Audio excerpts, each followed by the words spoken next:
20,000 years ago, a group of pilgrims crossed from Asia to North America over a land bridge. During the last century, a new wave of pilgrims crossed over a different kind of bridge, bringing Buddhism from east to west. The members of this morning's panel are the descendants of that wave of pilgrims who continue to build bridges between east and west, between past and present, between Theravada, Mahayana, and Tibetan traditions. You could call them bridge Buddhists, who are charged with the task of finding common ground among the rich and varied traditions of Buddhism. Our moderator for this panel on building bridges across traditions is the director of the Berkeley Buddhist Monastery, Reverend Heng.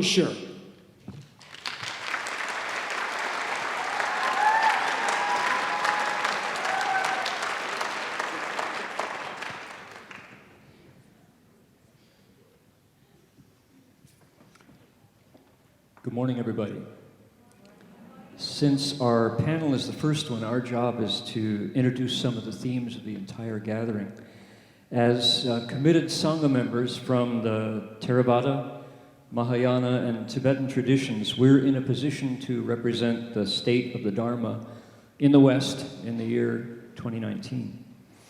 The idea is that Buddhism began in Asia, but has now come over a bridge to the West, and representatives of authentic Buddhist traditions from Southeast Asia, from East Asia, and from the Himalayas have all arrived in the West, passed on their practices and their stories to a second generation of, you might call, bridge Buddhists. Here we are. That is to say, our teachers were the pioneers and the pilgrims who built one end of that bridge from Asia to the West. Our job now as second generation teachers and practitioners is to plant our end of the bridge firmly in Western soil. We cross back over to Asia to refresh our awareness of the rich traditions we've come from, and then we return to introduce what we have learned to the new generation here in the West. Here we are in your global Buddhist gathering here in Berkeley. We have available to us as never before all the resources of the Dharma. That is to say, the sutras, the practices, the traditions, the languages, the food, the music, and also the cultural baggage of the past comes with us as well. Some of that tradition will not translate into the cultures of the West. Some tradition practices, such as Zazen, Vipassana, chanting, have already taken root in the new topsoil in North America, Europe, Latin America. Deepening and enriching these practices of the Dharma so they survive the challenges of the 21st century depends upon you all, this next generation of Buddhist practitioners. So other practices like devotion perhaps will take more time, more customizing before they become ours. So mindfulness has now been introduced to millions as one aspect of Buddhist practice. And we are here, tellers of sacred stories, stories of liberation from suffering. Many of us are hyphenated Buddhists. We might be Jewish Buddhists, known as Jew-Booz. Some of us are Methodist Buddhists. Some of us are scholar Buddhists. Some of us are Pentecostal Buddhists. Is that fair? Yeah. We are male and female, Asian, African, European. What we share is a passport to the Dharma realm and a visa to the Dharma, a love of the insights that cultivation reveals, and a wish to share the gifts of compassion, the sense of connection with living beings, and the security of refuge in the Buddha, the Dharma, and the Sangha. So, having introduced our topic today, I'm going to introduce each speaker in turn, and we have 8 minutes apiece. I'm going to be tough on you. Ding! We're going to, number one, talk to the story of what in your Buddhist tradition inspired you to devote full time to its cultivation. And two, what part of your tradition do you plan to leave on the other side of the bridge, so to speak, and not introduce to the West? What part of your tradition is the most challenging and needing of innovation as we introduce the Dharma to the next generation of students? So that's the plan. And I'm going to start on my left to introduce to you Venerable Dr. Pannavati. Now, her bio, we could do the 8 minutes telling your story, but I want to let you tell the story. She is a former Christian pastor. She is the co-founder and co-abbot of Embracing Simplicity Hermitage in Hendersonville, North Carolina. And she is now the co-director of Heartwood Refuge, a new intentional community. President of the Treasure Human Life Foundation. She's ordained in both Theravada and Chan traditions, and she is a contemplative and empowered for compassionate service. The biography goes on to some of the highlights. She has created villages in India with approximately 30,000 people living there, providing micro grants and wells and books and improving their schools. My own experience with Venerable Pannavati is going to visit Heartwood Hermitage and Embracing Simplicity Hermitage and meeting face-to-face the young high school graduates who, before she found them in the bus station, lost and on edge, she brought them into her community, embraced them, put them through high school, and got them jobs in her own bakery, a vegan, gluten-free bakery. So this is Dr. Venerable Pannavati. Thank you so much. Some of that bio is old. You know, when there's a good story, people like to continue it on. But we keep advancing, we keep moving on. There's so many people, so many needs that need to be met around the world that we can't like just do one thing. We have to do many things. And like today, I know I'm supposed to be representing the Theravada today, so I think I got you a little bit mixed up because I have on my Tibetan blouse today. And I did that particularly by intention, because we can get so fixed in our views, so fixed and so established in our way of doing things, our way of understanding things. But the expansive mind, the oceanic mind, can embrace all of these and move beyond the linguistics or even the outer accoutrements and come to know what is really true. We think in terms of our who we are today as what we should be and what we should represent, but I think I must have lived 10,000 times before, and so there's something from the past that kept impacting me that wasn't present with me now. And it's like that with me around the traditions and understanding the traditions. We use words to describe things. We use words to take us into a direct experience. And if we come from this country or that country, we may use certain words and we may apply them in certain ways. But if we consider that we've lived 100,000 times, I have all kinds of ways to express things or to understand things or to do things. And so we shouldn't just be stuck, I feel, on who we are today in this life. And so in that sense, I have not fared well in any one tradition. I think there's just Buddhayana for me, you know, and that pressing in to the fully awakened, expansive mind. But I've used each tradition to help awaken or rekindle or make it plain some part of how to do this that has been useful to me. And so we talk about keeping our sects, not sex, S-E-X, sects, S-E-C-T-S, keeping them pure, not mixing. But I think for me, the purity is the blending of them, because they help me to understand different things at different times, different situations, different applications, and certainly different people. I don't know, what are we talking about? Yes, ma'am. Just that. Buddhayana, you can't go wrong. First question, what brought you into full-time commitment? Second question, what are the challenges bringing it into the 21st century? Yeah. So I came, when I run into my Christian friends, they ask me, when did I leave God and when did I leave Christianity? I was like, I never left. I'm still on the path. I don't care whether you call it an anity, a ism, a ist. It doesn't matter to me. I'm just on the path, the way leading upward. And so in different times, it takes us into different, there are different things that we aspire to know. You can't answer a question that hasn't been answered. But I was asking questions, so the answers availed themselves to me. The answers came. And part of those answers required that I step outside what I already knew.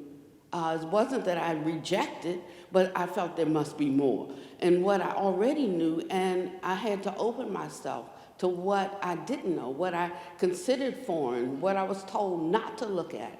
But if I had looked at everything available to me and I still felt something was lacking, where do you go? You go to what you don't know. So I went there. So right away somebody introduced me. I mean, just as soon as the thought, there's the action coming at you. Somebody comes down the street and offers me a Buddhist book. But actually, this is my first book, and it was a book on dependent origination. It had the wheel of life with the monster holding the teeth and all the animals on the wheel. And I put up the sign of the cross. I didn't want to see that. And it took 18 years for the Dharma to come back around to me. So even when the Dharma was calling me, I was not ready for it. But 18 years later, after I'd gone through everything, gone to unity, gone to UU, gone to Taoism was the last one that I was in, and I loved it so much. And I was asking my great master questions, and he finally looked at me and said, "Buddhism is for you." I said, "No. I looked at that. I'm not interested in that." He said, "No, Buddhism is for you." And basically, he was kicking me out. He was sending me to kindergarten. He was sending me to the great teacher. And I'm so grateful for that, because intellectually, I could get a lot of this, and I could spit it right back out. But I didn't really understand it. But he sent me to the Buddha. And the Dharma, 2 minutes, the Dharma started, I was Pentecostal all night, all right, so you do have to keep me on time. So the Dharma began to break it down for me in a way that I could really understand it. Giving a baby milk is good, but you try to give them meat, you'll kill them. And so I started with this milk and gradually moved on to pablum and gradually moved on until I can eat meat. And you know what I mean? I can digest things. Oh, well, I really do, but I could digest. And so this is what brought me. I never left the path. From the beginning of my life, I'd always had a vision and a view for something, and I didn't know what it was. But the Dharma has brought me to what I know is the path of completion. The only challenge I had was mostly with the man-woman thing. But I'd gone through that in Christianity. You don't have to keep repeating the same lessons. And so I understood what needed to be understood with that. And I just moved forward in my understanding with a lot of respect, because there are times that I had a different view about things. We can change. And so I just let them be however they want to be, and I just continue to be as I am. And now they're catching up. I think that's so wonderful. And I'd like to, in my last 30 seconds, I'd like to say I'd like to see our Buddhist sects go in that same direction. Some of the things that we need to know instructions on what to do and what not to do. On others, we need to imagine ourselves living in our highest and best qualities of being. Can we do that? So some of us study Dharma. Some of these practices, actually, we don't study Dharma. We are the Dharma. And so when we bring these together, I think we can come up whole and complete, lacking in no good thing. Can I hear a hallelujah? Can you give me a Bodhisvaha? Bodhisvaha! Hallelujah! Bodhisvaha! That's for you. I'd like to introduce Venerable Jian Hu to my right. Venerable Jian Hu, originally from Taiwan. His life actually encompasses both Eastern and Western cultures. He came to the U.S. as a teenager, went on to graduate from California Institute of Technology, University of California, San Diego, with a PhD in physics, computer science, AI. Appreciate you two, you and Ajahn Brahm need to talk. So great Master Weijie of Zhongtai Monastery in Taiwan shaved his head and taught him the Dharma. He immersed himself deeply in the study and practice of Buddhism. In October of the year 2000, Venerable Jian Hu and 4 other bhikshus came to California to Lafayette to establish Buddha Gate Monastery. I think some of you know about Buddha Gate Monastery. He was the first abbot of the monastery. And then he went on to establish the Sunnyvale Zen Center, which is one of Silicon Valley's premier places to learn how to meditate and to learn to study the sutras. And they have, in the few years they've been there, really done a job of bringing the proper Dharma to Silicon Valley. He's educated in Western science, but has a deep affection for classical Chinese culture and is uniquely suited to bridging the gap between the East and West. Go back and forth on that bridge. Venerable Jian. Thank you, Reverend Heng. My mother brought her children to America for better education. I was 14 when I came to this country, and I was educated here. And when I graduated from college and had a full-time job in the high-tech industry, it was good pay, and the job was easy for me. And however, very quickly I started wondering what's the meaning of life? What's the meaning of making money? Why are we here? And all kinds of mysteries of life that I couldn't figure out that greatly confused me. So in my search, I first turned to Western religion, and that led me to Western philosophy, and that led me to Eastern philosophy, and that led me to Buddhism. And that's in Buddhism that I found that, different from my previous experiences, this seemed like something real. Somebody's been there, know what they're talking about, and it's an actual experience of those who have gone there and figured it out. And so the more I immerse myself in the Buddhist teaching, the more I'm convinced that it's true. And so it took me 8 years, actually, later, when I actually finished my PhD, that I know that I will be a Buddhist for the rest of my life. But then, in Chinese Buddhism, there's a prevalent belief that this is the Dharma ending age and nobody can get enlightened these days. The only thing you can do is to chant Buddha's name and hope to reborn in the Pure Land and practice the next life. So I didn't like that, even though it's a great method, but then it doesn't resonate with me. So until I met my Shifu, Grandmaster Weijie, who I think is one of the greatest Chinese Zen masters of the last century, he convinced us that enlightenment is possible. And he explained why in ways that we can understand. He's very profound, very logic, very rational, and he lived his life that way. I never met anybody who is so calm, who can do so much, who can face all the challenges, always mindful. And so this is something real for me, and so I was convinced and decided a few days after I got my PhD to return to Taiwan to become ordained. And then so in the year 2000, I started teaching the Dharma here. Now, as to the questions of what challenges we face, I think I'm really blessed as Reverend Heng, who familiar in the Asian or Chinese Buddhist history and culture. So I want to just go through a few topics that I actually did a survey of this.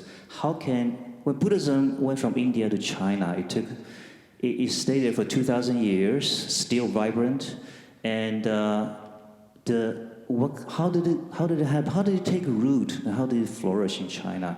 And I think that can give us a lot of insight about how Buddhism can take root in the West and flourish. So I want to talk about it from three aspects: from the essence, from the form, and from the function.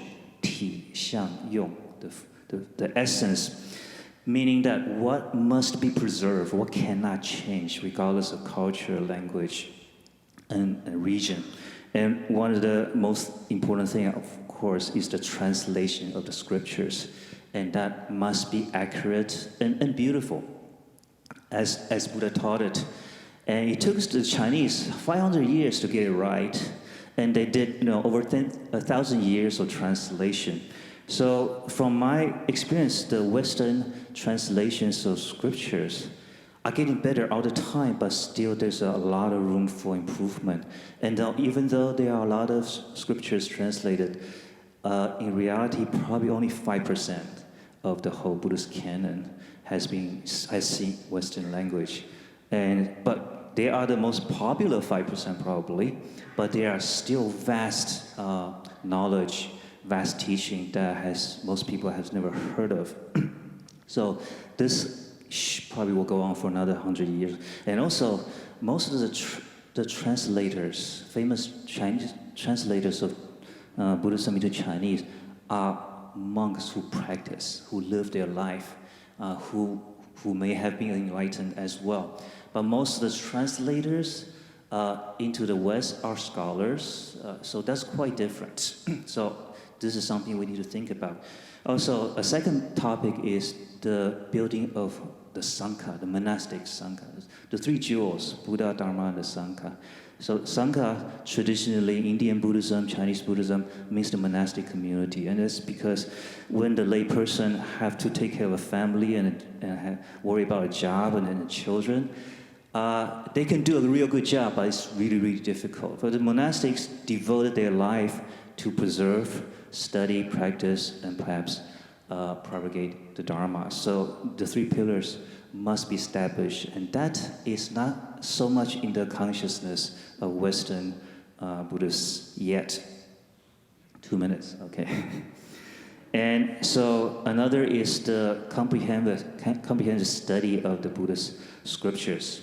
And the fourth one is enlightenment. It must be awakened Buddhist teachers every generation to preserve the true Dharma teaching. And you could, as some aspect, awaken to the same thing that the Buddha has seen. And in terms of form, I just read through the topics. We're running out of time. One is the rituals, the services. They are important too for collective practice. And so we shouldn't dispense it. But how can we do it in Western languages in a way? Heng Fa Shi has done a great deal, and others have done it, but it's still more to be done. Ordination, proper ordination, still very difficult for Westerners.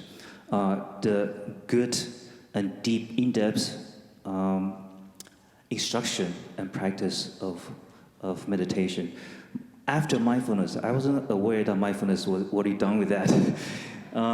So there's still so much principle, theory, and direct experiential knowledge of samadhi, of meditation, that is still not well known yet to most people.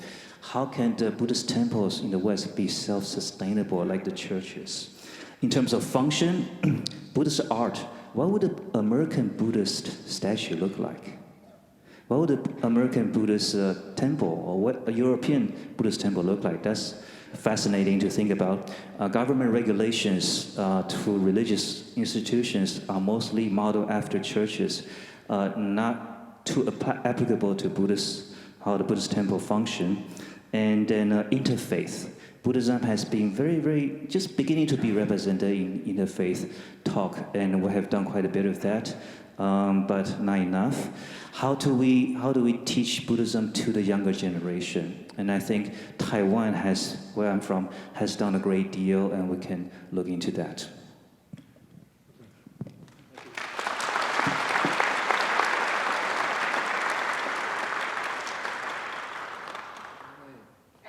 Venerable Jian Hu, thank you. Next to my right, someone we've already heard from this morning with the healing mantras is Drukmo Gyal Dakini. She was born in northeastern part of Tibet into a Tibetan yogi family where mantras and meditation were introduced at a young age. With the support from the local Tibetan yogic community and families, she practiced mantras with traditional old melodies and then first sang publicly in 2008. She moved to Europe 6 years later in order to work with the Sorik Khan International organization, which is one of the biggest organizations, an academy of traditional Tibetan medicine in the West.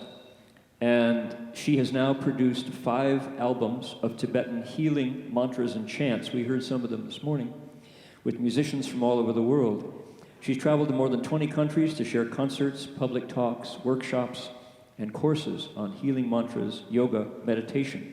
as well as external therapies according to traditional Tibetan medicine. So one of the focuses of all her activities is helping women find equality, helping mothers and children to view each other with divinity and compassion through Tibetan spiritual healing and Buddhist practices. So let's welcome Drukmo Gyal Dakini.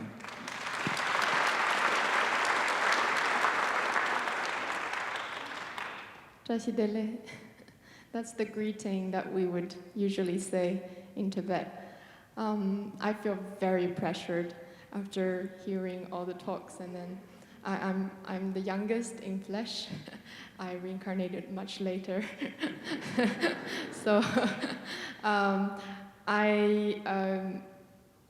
think what I'm gonna share is more of representing the younger generations, and what Fa-shi is talking about is a grand system and sustainability of how Buddhism can grow in the West. Because I grew up in a Buddhist family, and that wasn't my choice. And Buddhism has developed itself in Tibet since 8th century, pretty strong. So I get to see and witness, experience Buddhist practices since I was 4 or 5 years old. Then when I did see the difference is that when I went to, because I grew up in Tibetan region and it's inside China, and I went to communist schools.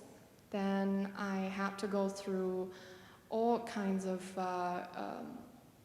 modern education, the education of criticism, yeah, and the education of doubt, so that you have to question everything, which is very good, and I enjoyed it. But then that also led me as a teen questioning my parents' faith, and then I didn't have the I didn't get enough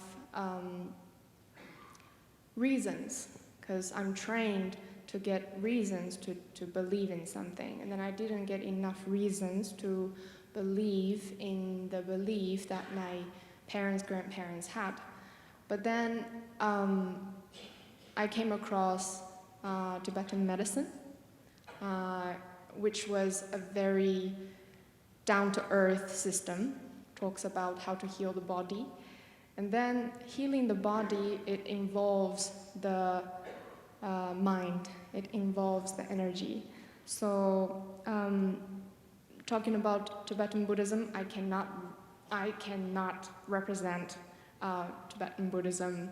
I'm too tiny for that. But we call Tibetan Buddhism Vajrayana, so Vajrayana can be understood as a tradition that builds harmony in between lay practitioners and monastics. So that's where I found my place, because I wasn't living my life as a total lay, that I do not have any spirituality, but then I'm not a monastic, I'm not a nun. Then it was a kind of an awkward place, and I didn't know which box I belonged to. But then when the tradition of yogis and yoginis in Tibet, we also call them ngakpa and ngakma. Ngak means mantra, so ngakpa and ngakma can be translated as mantra reciters. So they actually work through their energy, and energy here I refer to breathing techniques and mantras, speech practices. And they work through the speech to balance body and mind. You know that 60% of the diseases nowadays are psychosomatic.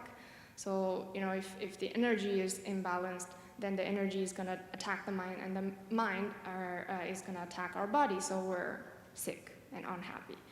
So, coming back to that, it's the key point of Vajrayana is transformation. So I really enjoyed the earlier talk saying that the traditions, the sects, should actually communicate more.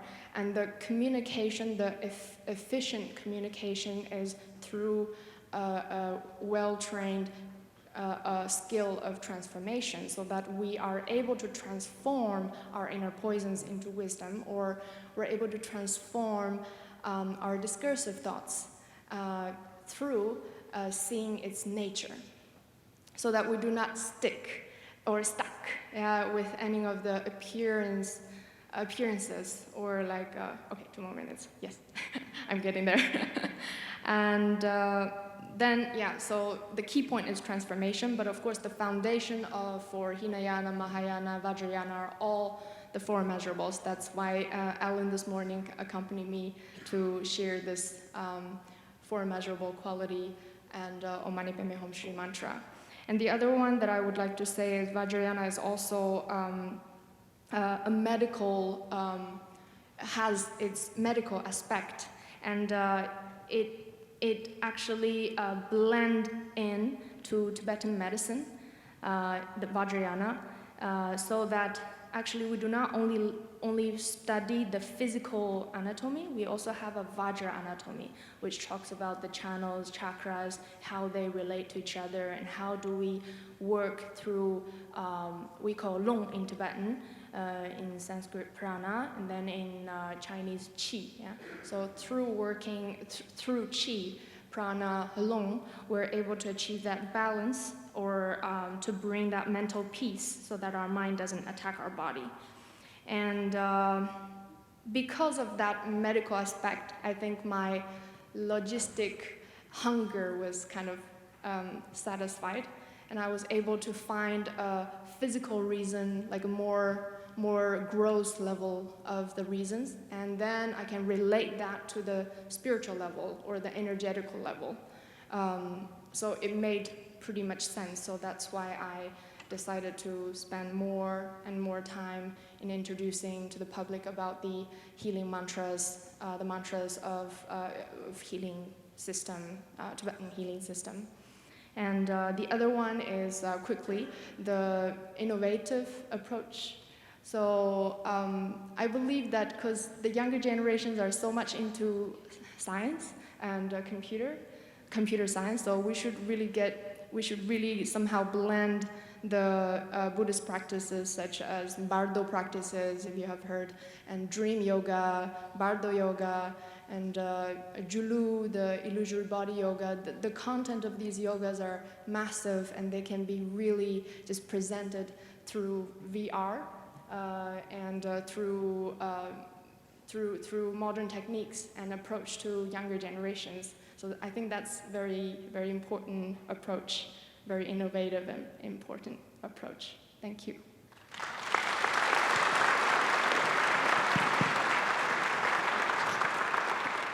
Thank you very much for that talk.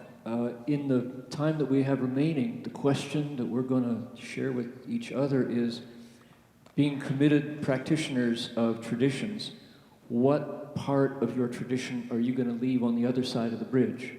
Because it does not translate to the 21st century. You're first. If you come to my center, I have 3 different halls, and if you're coming in purely from an intellectual sense, then I'm going to talk to you from that perspective first. I have a little teeny Buddha, just a little one, in that hall, and we talk about other things, how to deal with the vicissitudes of life and so forth. But if you come in and you're really a student of the Dharma, then I take you into the Theravada hall. It's got big Buddha, and if you are not so predisposed to being quiet all the time and that sort of thing, I take you to the Vajrayana hall. And the Vajrayana hall has got bells and whistles and lights, and it's got everything in there. But I took a Tibetan friend, Lama, there one day. When he walked in, he got scared and he ran out. And I said, what's wrong? He said, that Buddha on the main altar. Well, it wasn't a Tibetan Buddha. It was an American Buddha on the altar. And you can imagine what kind of American Buddha, right? So it was an African-American Buddha on the altar. And so I was like, what was I going to do? Make an image that looks like you? And so what I'm leaving behind is the notion that all of this is cultural baggage, because I really don't think that it's cultural baggage. I think that all of these things are important, but we can change the imagery. We can, change the ways that we talk about things. So what I'm leaving behind is the notion that this is only Tibetan, or that's only Chinese, or that's only for Sri Lanka, and this is for Americans. And so just dropping that all and bringing all the different aspects onto the path is what I'm taking up, and that's what I'm dropping off.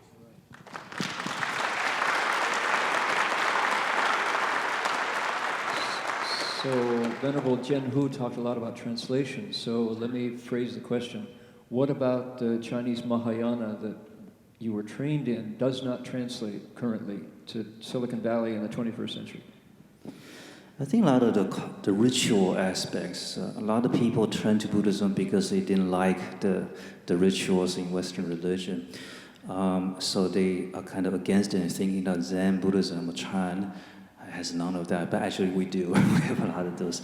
And I was against that too, actually, when I came to Buddhism, until my master told me, explained the meaning behind the chanting, the meaning behind the praise, the meaning behind the ritual. So I think when we have the ritual without understanding the meaning and how it helps you practice, then that's kind of pointless. But when you do understand, it can be another way, a skillful means to help people practice together.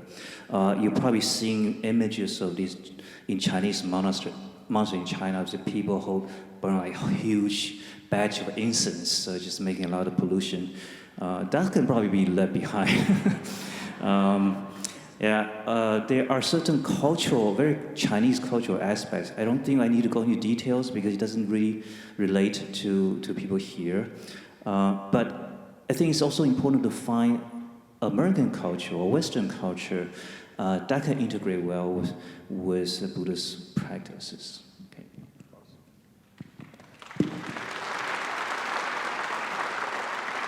So, Drukmo, if I were going to ask you the question, you're thoroughly steeped in the tradition of yogis and mantras and healing, but you live in the West. So when you're trying to explain to Westerners, what doesn't communicate that you would like to change, perhaps?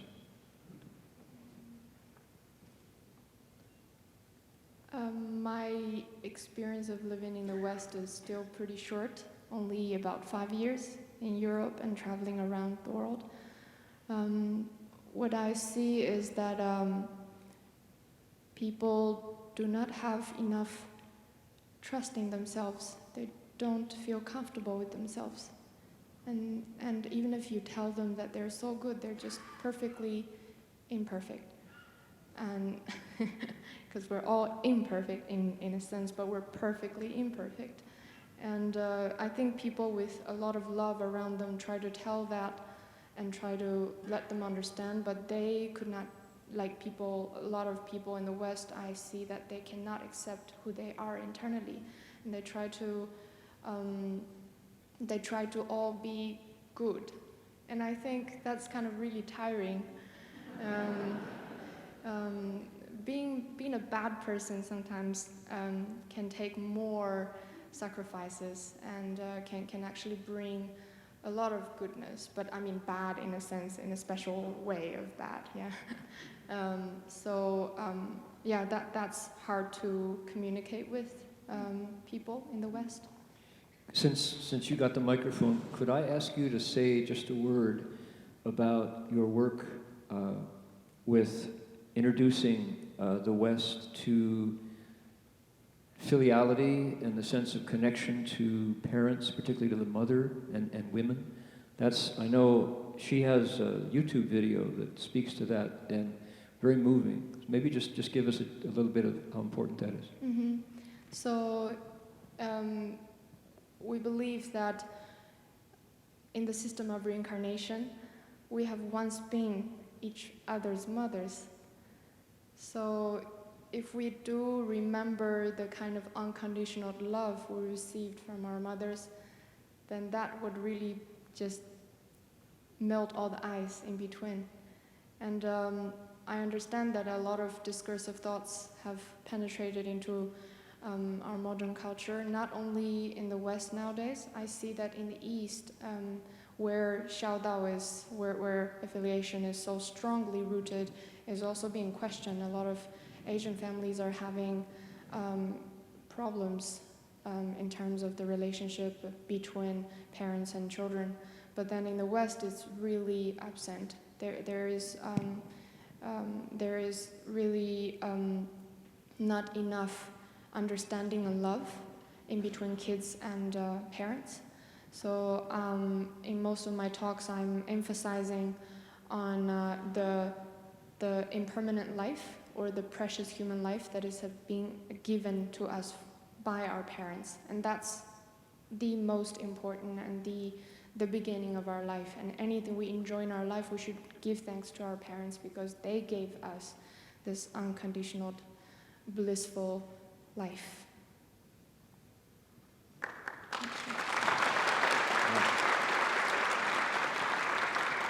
And I really get the sense that the confidence that you display and the strength and the power of taking a Tibetan Buddhist tradition to the West, that energy comes from your connection to the Dakini tradition, and that's a lesson for us in the West. So thank you very much for that. So there we have it. I think one of the messages that I would like to point out, if it hasn't occurred to all of you, is the collegiality and the friendship on this stage. Men and women, East and West, young and old. I'm going to be 70. She's already 70. Bringing... You want to rebut? That's all right. No. We honor that. Ages, oh my goodness. We're bringing the Dharma to the West together. And this is the next generation, and I've seen a lot of young faces here. There's another generation coming. And this partnership, this collegiality and collaboration demonstrates how past ignorance can be transformed. In the Buddha's own lifetime, 17 competing schools developed to compete with each other about what was the right material for alms bowls, right?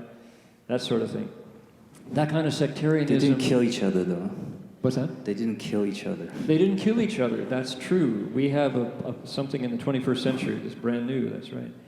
But factions and tribes among religions is an obsolete, narrow perspective. It's a wrong view, you could say, 邪见 in Chinese. It's a wrong perspective. After Earthrise, that famous photograph, the view from the Mariner spacecraft of our small blue marble of Earth, clouded, full of water, in this inky vastness of space, we can recognize the Buddha Dharma now as a means, one means of transcending tribal, sectarian views, showing us how to be post-tribal living beings and companions on spaceship Earth. So here we are in our Global Buddhist Conference, and let's keep that vision. I'm delighted that we were able to begin this way. Notice that we didn't invite any questions from the audience, and that's because of the number, the quality of the speakers that we have in this conference. We decided to hold the Q&A. If you want to write down your questions now, we have a meet and greet and Q&A at 1:20 in Lower Sproul in the Circle tent. I think you find that in the center. A chance to talk to all of our panelists today. So that's 1:20 to 1:50. So that's how we're going to do our Q&A from all of you. So come and say hello. Find out more about Venerable Dr. Pannavati and her new center with 90 rooms for practitioners to come in Hendersonville, North Carolina, in the Blue Ridge Mountains, a beautiful part of the United States. Come to Silicon Valley to practice Zazen in the Chinese tradition at the Sunnyvale Zen Center, and also tune in to Drukmo, Gyal, Dakini's music on YouTube, and where else do we find you? Website, Facebook, everywhere. She's everywhere on this young person. Thank you very much for your participation. Look forward to meeting you this afternoon.